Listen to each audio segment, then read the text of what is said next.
Halo pemirsa GPR TV dari Sabang sampai Maroke, dari Miangas hingga Pulau Rote. Bertemu lagi bersama saya Mona Zarinisa dalam program Juru Bicara.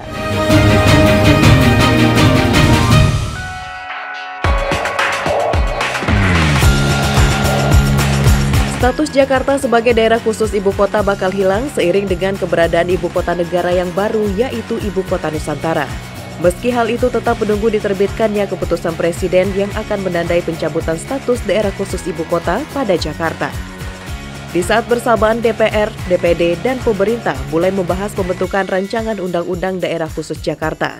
Balik DPR menargetkan rancangan undang-undang itu rampung dan disahkan sebagai undang-undang pada 4 April 2024 dalam rapat paripurna DPR. Proses transisi pemindahan ibu kota dari Jakarta ke IKN menjadi pondasi awal bagaimana nasib Jakarta nantinya. Karena kelak, Jakarta yang bukan lagi ibu kota akan tetap menyandang status daerah khusus dengan peran sebagai pusat perputaran ekonomi. Pemerintah bahkan memproyeksikan Jakarta akan menjadi kota kelas dunia atau kota global. Lantas seperti apa langkah pemerintah untuk mewujudkannya? Simak dalam program Juru Bicara.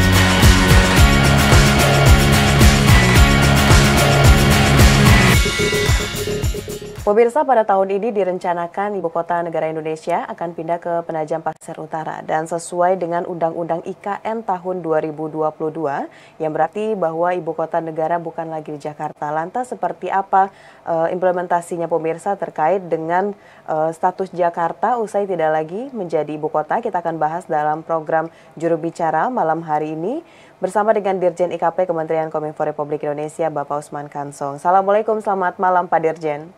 Waalaikumsalam, selamat malam Mona. Baik, Pak Dirjen, kita langsung pada pembahasan malam hari ini. Jakarta usai tak lagi jadi ibu kota. Nah, sebelumnya ramai Pak Dirjen di media sosial pernyataan dari Ketua Badan Legislasi DPR, Bapak Supratman Andi Apgas, yang mengatakan bahwa berdasarkan dari Undang-Undang Nomor 29 Tahun 2007 tentang DKI Jakarta sebagai ibu kota negara habis statusnya pada tanggal 15 Februari 2024 lalu, Pak Dirjen. Nah, habisnya status Jakarta sebagai ibu kota ini ada kaitannya implementasinya dengan Undang-Undang tentang Ibu Kota Negara. Sebenarnya Pak Dirjen, saat ini status dari Jakarta sendiri seperti apa yang benar Pak Dirjen? Ya, yang betul sampai sekarang Jakarta masih berstatus daerah khusus ibu kota. Nah, Jakarta masih berstatus seperti itu, masih berstatus DKI lantaran proses pembuatan undang-undang yang mengatur soal status baru Jakarta, yakni Undang-Undang Daerah Khusus Jakarta atau DKJ, masih dalam pembahasan oleh DPR RI. Nah, kemudian Jakarta tetap berstatus ibu kota negara sampai dengan terbitnya keputusan Presiden atau Kepres pemindahan ibu kota negara ke Nusantara atau IKN. Ini merujuk pada Undang-Undang IKN pasal 39 tahun 2022. Jadi di pasal tersebut dikatakan bahwa ya Jakarta ini statusnya sebagai ibu kota berlaku ya sampai dengan terbitnya keputusan Presiden. Nah, keputusan Presiden kan belum terbit, ya belum terbit. Jadi Jakarta masih berstatus ibu kota negara. Nah, kapan terbitnya? Tentu ini menjadi kewenangan Presiden. Nah, Presiden ataupun pemerintah ini kan pasti sudah memikirkan timingnya yang pas seperti apa. Ya nanti akan diatur ya di Kepres ya oleh pemerintah.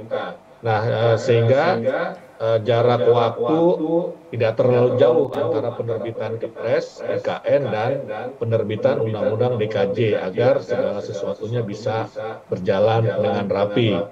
Nah, merujuk pasal 41 Undang-Undang IKN tahun 2022, yang menyebutkan setelah Kepres IKN terbit, ketentuan selain fungsi sebagai daerah otonom dan pemerintah Provinsi DKI Jakarta sebagai ibu kota NKRI, Negara Kesatuan Republik Indonesia, dicabut dan dinyatakan tidak berlaku. Nah, jadi kalau nanti Kepres IKN sudah terbit, ya maka status Jakarta sebagai ibu kota negara ini dicabut atau tidak berlaku lagi. Kira-kira seperti itu. Jadi kita masih menunggu terbitnya Kepres. ya untuk mengetahui secara lebih pasti lagi status Jakarta. Baik Pak Dirjen, berarti untuk saat ini status Jakarta masih sebagai ibu kota dari ibu kota negara Indonesia sampai kita menunggu keputusan presiden tersebut dikeluarkan. Nah sekarang kita bahas Pak Dirjen mengenai RUU Daerah Khusus Jakarta ini. Ada beberapa pasal yang menjadi kontroversi di tengah masyarakat. Yang pertama adalah pasal 10 ayat 2 Pak Dirjen, di situ menyatakan bahwa gubernur dan wakil gubernur DKJ nantinya akan ditunjuk dan diangkat serta diberhentikan oleh presiden dengan memperhatikan usul atau pendapat dari DPRD. Nah, ini sebenarnya kenyataannya seperti apa Pak Dirjen? Iya, jadi memang ada dua draft dalam konteks RUU Daerah Khusus Jakarta atau DKJ. Ada draft yang diusulkan pemerintah dan ada draft yang diusulkan oleh DPR. Nah, draft yang diusulkan oleh pemerintah ini tetap mengusulkan gubernur dipilih oleh rakyat, bukan ditunjuk ya seperti selama ini gubernur DKI dipilih ya melalui pilkada. Nah, jadi sejak awal draft pemerintah itu jelas sikapnya bahwa gubernur DKI atau DKJ nanti begitu ini akan dipilih oleh rakyat. Nah, jika RUU DKJ mengalami perubahan terkait pemilihan kepala daerah menjadi penunjukan presiden, nah ini kita berpendapat ya, pemerintah berpendapat ini akan mengurangi peran politik masyarakat ya di dalam pemilu atau pilkada. Oleh karena itu pemerintah tidak setuju pada dasarnya dengan usulan gubernur DKI, gubernur DKJ dipilih oleh atau ditunjuk oleh presiden. Jadi pemerintah berketetapan yang mengusulkan gubernur Jakarta dipilih oleh rakyat. Ya, oleh rakyat sesuai dengan peraturan perundang-undangan yang berlaku, yakni mengacu kepada Undang-Undang Pilkada atau Undang-Undang Pemilihan Kepala Daerah.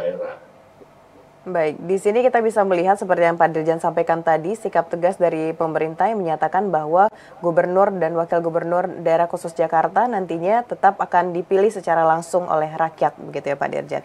Baik, Bapak, setelah jeda kita akan bahas lagi mengenai Dewan Kawasan Aglomerasi. Namun kita akan jeda pariwara sejenak Pak Dirjen. Pemirsa jangan kemana-mana, tetap di program Juru Bicara.